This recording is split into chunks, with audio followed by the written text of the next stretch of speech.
About 2 years ago, I made a video detailing what we knew about the unaired and missing Thomas and Friends pilot. And well, it has recently been released. This is gonna be great! I can't believe it, Lord! Thomas. This is so exciting! Here it comes! Pipe down!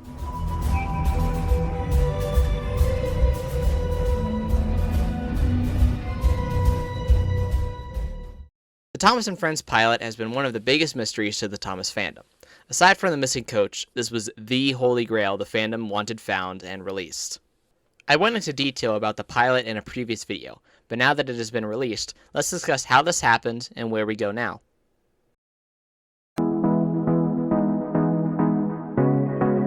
Ian McHugh, the producer of the show during the CGI Mattel era, had been in discussions with Mattel higher-ups to get the pilot released for the 80th anniversary.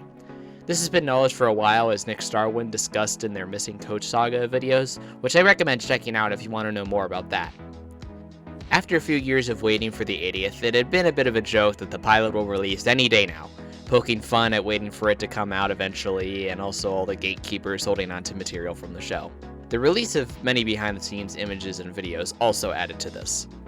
According to Ian, the film canister they found was not the complete film. A couple of years ago, we sort of stumbled across some sort of archive footage and stuff that was in the Mattel archives, and we pulled it out to find out that this was, you know, the film cans of the pilot.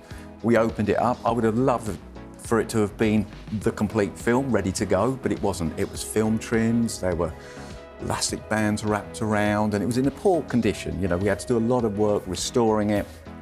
There are some missing bits of video, which you can tell by the reuse of some Season 1 clips. A rather astonishing feat is that the original Ringo Starr narration is intact and a part of this reel. Ringo being the narrator of the pilot was something that we didn't know for sure or thought possible at all. Of course, there is no music attached to the pilot, so Ian brought back Mike O'Donnell, who was one of the composers of the original series, to do a new piece of music for this release.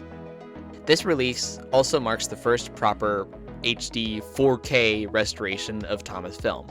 The classic series hasn't gotten the best treatments for its restorations to higher quality video, but as this is the pilot, the 80th anniversary, and they have most of the film, they upscaled and restored as much of the film as they could. Barring, of course, the missing film, which is borrowed from a Season 1 episode to fill in the gaps. Notably, the intro bridge sequence, which we know was shot differently for the pilot than what was released just a few days ago. All of this came as a massive surprise. No one knew this was coming until about 12 hours before it happened. Nothing leaked or was rumored, this just shadow dropped the night of May 8th here in the States, and early the next morning, the pilot was released.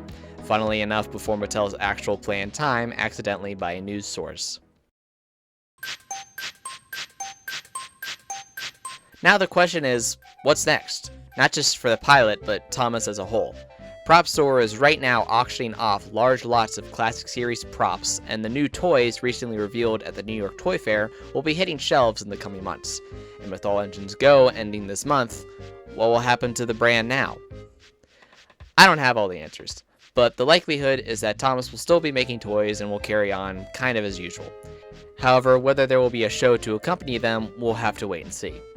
There is supposed to be a movie by Mark Forrester coming, however, no new information has come from that in a long time. And I doubt the prop store auction means anything other than Mattel needing the storage space or doesn't want to keep paying for it. Not everything is being sold, that we know of, but a good chunk of it is. In the realm of lost media, we still don't have the missing coach, although pieces have leaked here and there. It's likely in Mattel's vaults as well, or in some private collection. Time will tell, however. Other than that and the pilot, there aren't that many parts of the show, at least in the classic series, that are missing, aside from the props that have been sold off to private collectors or crew members. This is a massive accomplishment for the Thomas fandom, and hopefully something comes of the franchise soon, whether it be the movie, a new show, or something else entirely. This has been Trainmaster 36, signing off.